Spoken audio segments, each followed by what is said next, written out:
Hey, I'm Zay, the superfan. Since Disney Plus decided to release their own Percy Jackson series, I decided that I was finally going to read the books, and oh my god, they're so much better than I expected. In all honesty, it was because I wasn't a big reader as a kid. I started really picking up reading when I was 23, but that's besides the point. The only exposure that I had to this was the movies. Now, hear me out. When you don't read the books and when you're, a child and you're not thinking about how good a movie is or how old the teenagers look, it was a pretty good movie and I liked it a lot, okay? I'll admit it, I really like this movie. And despite it being, not the best interpretation, it left enough of a good impression that I was really excited going in to read these books. And I'm so glad that I finally got to read them. I wish that I read them as a kid and has now become part of my daily reading. Well, if I can remember to read. But of course, if you've been around the channel for a while or you just think like me, I'm sure you know where my mind went while reading this. Because while reading this, of course, I thought, who would I be if I were in Percy Jackson and the Olympians? So yes, guys, we're going to be doing an If I Were In for Percy Jackson. If you're new around here, If I Were In is a series that we do here on the channel. We create characters to put ourselves in some of our favorite stories. We've done Avatar, Star Wars, Harry Potter, and a bunch of other ones. So if that sounds interesting to you, make sure to keep watching and make sure to share your character in the comments, because we also have a series called OC Review where I look at your characters, share them, and coming up soon, I'll actually even be drawing them. So make sure to share your creation in the comments below. I'm looking forward to seeing it. And I want to give a big shout out to this week's featured fan, Leela Thornton, who left a comment creating a character for our custom kaiju video, or If I Were In the Monsterverse video. If you want to be the next featured fan, make sure to leave a comment with your ideas down below. All right, so much like the Olympians themselves, our questions are always led by the big three, not Zeus, Poseidon, and Hades, but in this case, name, age, and what do you look like? So for my character, I'm going to change it up just slightly. Normally, I like sticking with something that's like my first name, but it doesn't feel like the Percy Jackson kind of name. Since Percy's named after Perseus, I want to follow suit and pick a character that is historical, but not necessarily from Greek mythology. And coincidentally, it is also my middle name. So this character is going to be taking the name Alexander after Alexander the Great, but mostly after my middle name. You can call him Alex. His age, he's going to be 13. Camp Half-Blood students are pretty young when they get there. And while I am, oh my God, while I'm almost double that age, I think that it would make more sense for my character to be young. And what do I look like? Well, I'm going to say that I look like I personally did when I was 13. So because I'm going off of what I look like at that age, I went back and found a picture of me and my friends when I was 13. I used that as a reference and I created this, a picture of myself if I were in Percy Jackson. But with one small difference. I'm going to say that the color of my eyes is different. My character's eyes are going to be a golden yellow in reference to my godly parentage. Now that leads us to our next question.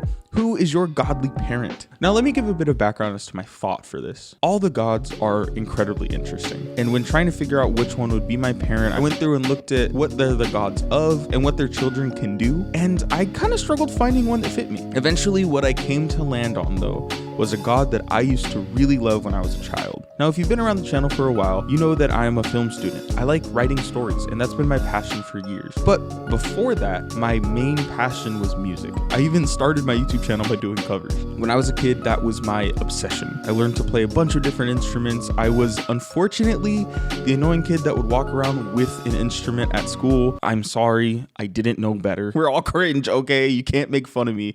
I'll cry. And because of that, when I was young and went through the, obligatory Greek god obsession phase, I always loved Apollo. Now, Apollo is the god of music, the god of the sun, disease, healing, all these different things, but of course, I loved him because he was musical. I actually came to find out that he's the god of music and the arts. So I would say that I fit that pretty well. I loved music, I love art, and he's also the god of poetry, which is just storytelling and writing. So hey, it's still kind of in my wheelhouse. So I'm going to say that my godly parent was Apollo. Now that leads to the next question. What are your abilities? Now, the children of Apollo have a bunch of different abilities within this universe. Some of them didn't really feel like me, so I didn't stick with it, but we'll get to that in just a second. Now one of the things that I found out with specifically the children of Apollo, and also with some of the other ones, but this is specifically noted in the Percy Jackson or, Rick Riordan wiki, is that there's kind of a trade-off with abilities. Now, being that Apollo is the god of healing and also archery, his children can have abilities in either, but not both. Now, I think that archery is really cool, but it's not really how I would imagine myself engaging in combat. When I was a kid, I always imagined myself with a sword or a staff or something like that, never a bow. So I'm gonna say that my character would have healing abilities instead of archery abilities, which I think is cool. I think it would lend itself really well in like a team dynamic, but it's a power I wouldn't have normally picked for myself, so I thought it was interesting. Something else that the children of Apollo have are a limited form of precognition. I think the way that this would manifest for my character would be dreams that he would have. Dreams that would hint towards future events, but not be outright in what they mean. I say that because that is a typical way that we see stuff like that within the series happen, but also because I have a fascination with dreams. I was really into the concept of dreams as a kid, and also I suffered from night terrors a lot, so they were always in the forefront of my mind. And I think that that'd be a cool way to pay homage to something that I was really into when I was the age that this character would be. Now, another ability that I thought was interesting that the children of Apollo have are the ability to curse people with rhyming couplets. I get harm with a haiku, which I think is really silly and fits the vibe perfectly. The next ability that the children of Apollo have is audiokinesis, the ability to control sound in some way. Now, I don't think that I would be like, amplifying my music playing or anything like that. I think it would probably come into play with things like dampening the sound of me and my questmates' footsteps or creating some kind of a distraction with a sound. Now, the last ability that my character would have, if you could call it that, is a trait that's shared by all the children of Apollo because of his history with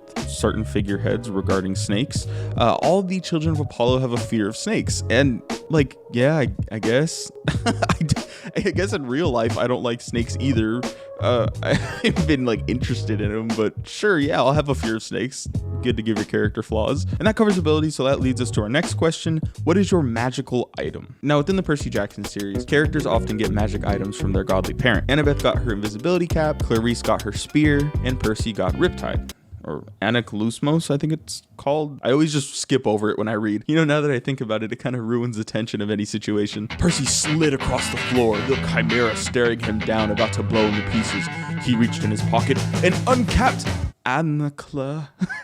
But whatever, Riptide. So in trying to create a magical item, I tried to think of something that would be useful, but also thematically relevant. I really like the idea of a weapon like Clarice's spear or Percy's sword, as opposed to Annabeth's hat. And I really like the idea of it transforming, of it looking normal when you go out into the normal world, as opposed to, I think Clarice's weapon just looks like a spear no matter what. I could be wrong about that though. So I was trying to think of something that was related to Apollo in some way, something that I can keep on me. And I realized at that age, I always had one specific thing on me, my ukulele. And as you can see, I included an instrument with my character. Now, like I mentioned, I learned to play a lot of instruments, and while my personal favorite that I've ever learned is the piano, I spent so much time with a ukulele in my hand. Listen, it was the 2010s. I think everyone learned how to play the ukulele at this time. And while the image of somebody carrying around a ukulele in their school and playing it and practicing it is, a little very ultra cringy now.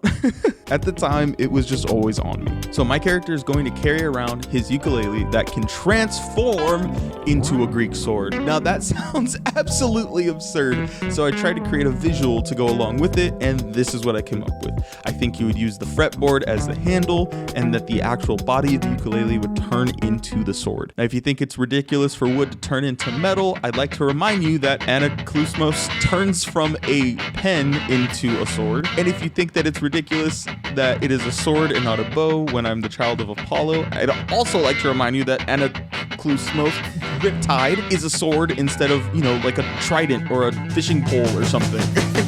What I'm trying to say is don't at me, all right? It's cool. Let me just have something cool. And there you have it, guys. That is my character if I were in Percy Jackson and the Olympians. Make sure to share your characters in the comment section below. I'm always so excited to see them. And hey, you have a chance of being featured in the next video, so make sure to leave them there. But anyway, guys, I want to say a big thank you for watching. I also want to say a Happy New Year. This is the first video of the new year, so hopefully 2024 will be something special for all of us. I'm hoping that we can pass 10,000 subscribers by then. So if you are not subscribed already, please make sure to tell a friend, share the link, make sock accounts, whatever we gotta do. I'm kidding, don't do that. But thank you all for watching. I'll see you all soon. And until then, stay super.